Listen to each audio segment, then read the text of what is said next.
The life is a test. পুরো জীবনটাই পরীক্ষা। এই জীবনে বিপদ আসবে, আপদ আসবে, পরীক্ষা আসবে, সবার জীবনে এটা থাকে। এক একজনের পরীক্ষা এক এক রকম।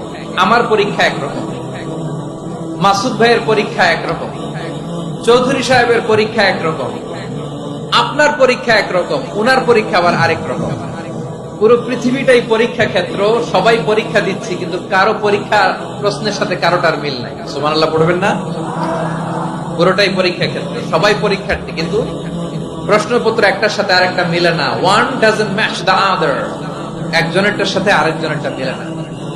কাউকে আল্লাহ তাআলা ধনী বানিয়ে পরীক্ষা করেন। কি বানিয়ে? কথা কি বুঝতেছেন নাকি কষ্ট হচ্ছে? কষ্ট হচ্ছে আপনাদের?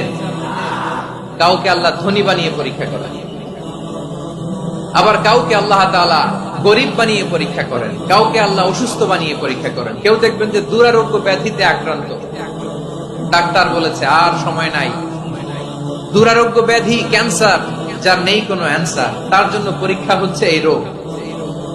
আরেক লোক দেখবেন তার আবার রোগ বালাই নাই, মাশাআল্লাহ, তাকে আল্লাহ তাআলা আর্থিক দৈন্যতা, দারিদ্রতা দিয়ে পরীক্ষা করছেন। এরকম আছে না নাই?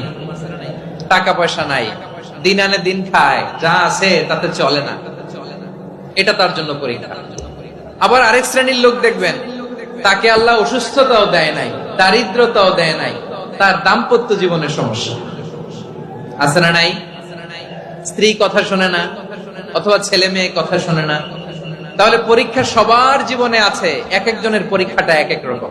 আল্লাহ তাআলা দেখতে চায় যে এই পরীক্ষার সময় আমরা কিরকম রেসপন্স করব, how to deal with the test, কিভাবে এই বিপদ আপদ পরীক্ষাগুলোকে আমরা হ্যান্ডেল করব, ডিল করব।